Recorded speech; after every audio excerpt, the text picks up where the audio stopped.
हवामान बदलाचं संकट शेतीवर कायम टांगतं राहत असताना शेतीचा उत्पादन खर्च कमी करणं काळाची गरज बनली आहे। ही गोष्टच लक्षात घेऊन गेवराई कुबेर गावच्या भगवान कुबेर यांनी यंदा 3 एकरांवरील डाळिंबाचं नैसर्गिक पद्धतीनं नियोजन करण्यावर भर दिलाय। उत्पादन खर्चात 50 ते 65% बचत करण्यात त्यांना यश आलंय। डाळिंबाची 48 ते 50 रुपये किलोनं विक्री करून 3 एकरात त्यांना 11 लाखांचा नफा हाती येण्याची खात्री वाटतेय। आज आपण त्यांच्या नैसर्गिक तंत्राच्या डाळिंब शेतीची पाहणी करण्यासाठी औरंगाबाद जवळ गेवराई गावी जाणार आहोत। भगवान कुबेर यांच्याकडे 5 एकर कोरडवाहू शेती होती। त्याला आर्थिक जोड देता यावी म्हणून त्यांनी थोड्याफार क्षेत्रावर भाजीपाल्याचं पीक घ्यायला सुरुवात केली। पण भाजीपाल्याच्या शेतीचा उत्पादन खर्च वाढत असल्याचं लक्षात आल्यानं त्यांनी आपला मोर्चा फळ पिकांकडे वळवला। आम्ही पहिले भाजीपाला घेतला, तर भाजीपाल्यात म्हणजे माल भरपूर निघाला। आमचं गाव पूर्ण भाजीपाल्याचंच आहे।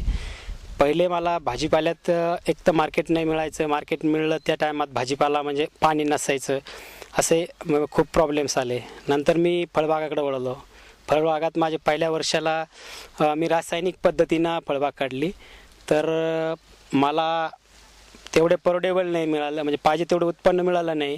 त्याच्यात खर्च खूप वाढून गेला, उत्पन्न तसं कमी मिळालं, क्वालिटी पाहिजे तशी नाही मिळाली। भाजीपाल्याच्या शेतीतून देखील परवडत नसल्याचं लक्षात आल्यानंतर 2011 साली त्यांनी 5 एकरांवर डाळिंबाची लागवड केली। पण डाळिंबाचं पीक देखील त्यांना वाढत्या उत्पादन खर्चानं परवडेनासं झालं। डाळिंबाचा एकरी उत्पादन खर्च लाख ते 1.5 लाखांवर जाऊ लागला। तेलकट डागांच्या संकटानं हे पीक ग्रासलं असताना त्यांनी 2013-14 पासून सुभाष पाळेकरांच्या निसर्ग शेतीकडे वळण्याचा निर्णय घेतला।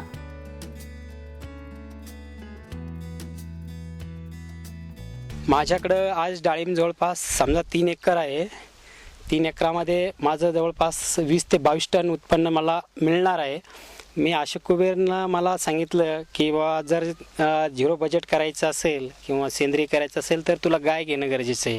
तर मी गाय घेतली, गावरानी गाय घेतली। गावरानी गाईचं गोमूत्र, शेण ह्याची स्लरी केली, जीवामृत तयार केलं आणि ते जीवामृत महिन्यातून 3 वेळेस झाडांना 1-1 लिटर प्रमाणे मी 3 वेळेस झाडात महिन्याला देतो। तर तेव्हापासून मला म्हणजे माझ्या झाडाची जी क्वालिटी आहे ही पूर्ण चेंज झाली।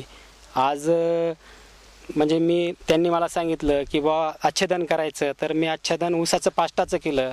माझ्या परिसरात ऊस नसल्यामुळे मी ते बाहेरून आणलं। मला म्हणजे त्याला काही पैसे द्यावे लागले नाही, पण वाहतूक खर्च मला म्हणजे करावा लागला, तर तेवढाच माझा खर्च आहे। आच्छादन पूर्ण बागेला आच्छादन केल्यामुळं पाणी यावर्षी खूप कमी होतं। परिसरातल्या इतर लोकांपेक्षा माझी बागाची आजसुद्धा कंडिशन खूप चांगली आहे। भगवान कुबेर यांना गावातल्या अशोक कुबेर यांनी नैसर्गिक शेतीबाबत मार्गदर्शन केलं। अशोक कुबेर गेल्या 3 वर्षांपासून स्वतः नैसर्गिक शेती करतायत। मागच्या 3 वर्षापासून नैसर्गिक पद्धतीनं सुभाष पाळेकरांचं जे तंत्र आहे आध्यात्मिक शेतीचं, त्या पद्धतीने शेती करतो। मी 2 शिबिरं पण केले आणि माझ्या आजूबाजूला जे काही आता शेतकरी शेती करतायत, कोणी फळबाग करतायत, त्यांनासुद्धा हे तंत्र सांगण्याचा प्रयत्न करतो। अशाच संबंधातून ह्या भगवानरावकडं ज्यावेळेस मी भेटलो आणि त्यांना थोडं ह्या नैसर्गिक पद्धतीतला जो काही माझा अनुभव आहे हा सांगितला आणि त्यातून खर्च कसा कमी होतो आणि एक विषमुक्त आपली शेती किंवा उत्पन्न हे कसं मिळतं हे त्यांना थोडं सांगण्याचा प्रयत्न केला आणि त्यांना सहज सांगितलं की थोडं तुम्ही करून बघा, थोडा अनुभव घेऊन बघा। भगवान कुबेर यांनी डाळिंबाला जीवामृत, दशपर्णी अर्काचा वापर सुरू केला। त्याचबरोबर ऊसाच्या पाचटीचं आच्छादन सुरू केलं। यामुळे कुबेर यांना पाण्यामध्ये 50% जास्त बचत करता आली आहे। आज त्यांच्या शेतात प्रत्येक झाडाला किमान 30 ते 40 किलो फळं आहेत। माझ्या पूर्ण बेडमध्ये गांडूळ झाले। मी वावरातलं गवत काढीत नाही, काढल्याच्या नंतर टोटली गवत बेडवर टाकलं जातं, त्याचं आच्छादन केलं जातं। खर्च येत नाही निंदणीचा, निंदणी करतच नाही।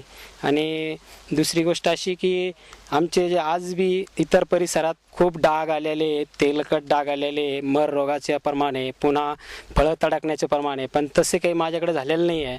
आज ते नाही झाल्यामुळं इतर परिसरातले शेतकरी माझी बाग येऊन पाहत आहे। आज बी माझ्या म्हणजे जे फळं आहे ते जवळपास अर्धा किलोपर्यंत आहे, काही तर 300 ते 500 ग्रॅमपर्यंत माझी आज बी फळांची साईज आहे। माझे जे साईज असून माझ्याकडे कुठला डाग नाही आहे आणि जो कलर आहे तो कोणी म्हणून पेंट दिला अशा पद्धतीचा कलर आहे. यंदा नैसर्गिक तंत्रानं कुबेर यांचा शेतीचा उत्पादन खर्च अतिशय कमी झाला असून एकरी जेमतेम 22 ते 25 हजार रुपयांच्या खर्चात त्यांना डाळिंबाचा हंगाम यशस्वी करता आलाय. असं मानस आहे की बाबा मी पूर्णपणे नैसर्गिक पद्धतीने करणार आहे. त्यासाठी त्यांनी एक गाय पण, देशी गाय पण विकत घेतली आणि त्याचप्रमाणे त्यांनी यावर्षी आच्छादनात त्यांना ज्यावेळेस मी महत्त्व सांगितलं तर त्यांनी अक्षरशः 3 ट्रॉली पाचट हे विकत आणलं. 10-10.5 हजार रुपये खर्च करून त्यांनी आणलं आणि या ठिकाणी त्यांनी ते आच्छादन वापरलं आणि त्याचा त्यांना फायदा असा झाला की त्यांच्या मालाला मिळालेली क्वालिटी, त्याचप्रमाणे केवळ एक अर्धा तास ते या पूर्ण फळबागेला पाणी देतात.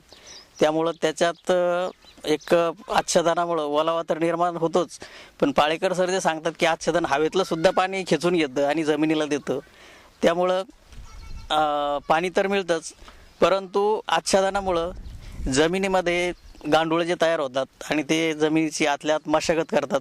त्यामुळं जो शियन रेशो आहे हा मेंटेन होतो आणि तो मेंटेन जेव्हा होतो तेव्हा झाडाची प्रतिकारशक्ती वाढते.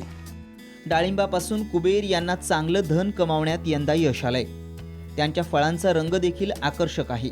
त्यांना किमान 11 लाखांचा नफा हाती येणार आहे.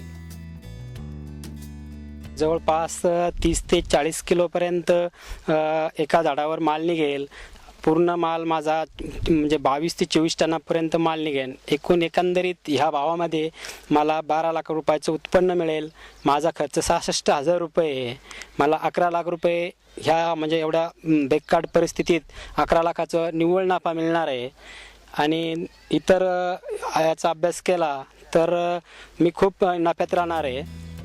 आज गेवराई परिसरातल्या प्रत्येक शेतकऱ्याच्या डाळिंब बागेवर तेलकट डागांचं संकट आहे, पण कुबेर यांच्या शेतात तेलकट डागांचा शिरकाव झाला नाही. झाडं नैसर्गिक तंत्रानं रोगप्रतिकारक झाल्यानं त्यावर रोगराईची भीती नाहीये.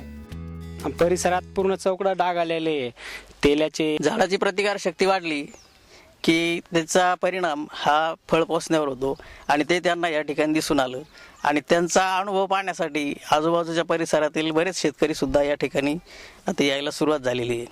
आणि म्हणून खरंच मला तरी असं वाटतं की थोडंफार मेहनतीची जरी वाटत असली तरी ही शेती शेतकऱ्याला परवडण्यासारखी आहे आणि त्यातून मिळणारं उत्पन्न आहे हे विना खर्च येतं आणि त्याला मागणीसुद्धा प्रचंड आहे. आज कुबेर यांच्या शेतातल्या मालाची खरेदी बाजारभावापेक्षा जादा दरानं केल्याचं स्वतः व्यापारी सांगतात. नैसर्गिक तंत्रानं पिकवलेल्या डाळिंबाचा रंग, चव, गुणवत्ता, टिकवण क्षमता खूपच चांगली असल्यानं व्यापाऱ्यांचं देखील या मालास प्राधान्य मिळतंय. बहुत सी जगह माल देखे, ये माल की जो खूबी है, इसके अंदर जो क्वालिटी है, इसमें एक अजीब तरीके की क्वालिटी है. इसका जो है पाचट की वजह से इसके अंदर का जो टेम्परेचर है वो कम रहा और अंदर लाल दाना है. और दूसरी तरफ समझो 30, 32, 35 से चढ़े माल अपने 48-40 रुपये किलो से उठाए. इसमें का जो एक्सपोर्ट के काम का माल है उसके बॉक्स बना के एक्सपोर्ट के लिए भेज देते और जो बाकी रहा उसको पर राज्य कर्नाटक, तमिलनाडु, आंध्र प्रदेश ऐसा इधर सप्लायर कर देते. दिवसेंदिवस दुष्काळ, अवकाळी पाऊस, गारपिटीनं फळबाग उत्पादक शेतकरी संकटात सापडलाय. फळबाग लागवडीनंतर लाखो रुपये खर्च करून निसर्गाचा फटका बसल्यावर शेतकऱ्यांचा उत्पादन खर्चही वसूल होत नाही. मात्र भगवान कुबेरांनी नैसर्गिक शेतीतंत्राचा अवलंब करत उत्पादन खर्च घटवल्यानं त्यांना या संकटाच्या काळात तुलनेनं खूपच कमी नुकसान सोसावं लागतं. म्हणून येत्या काळात सगळी शेती नैसर्गिक पद्धतीनं कसण्याचा त्यांचा निर्धार आहे. गजानन भोयर, साम टीव्ही, औरंगाबाद.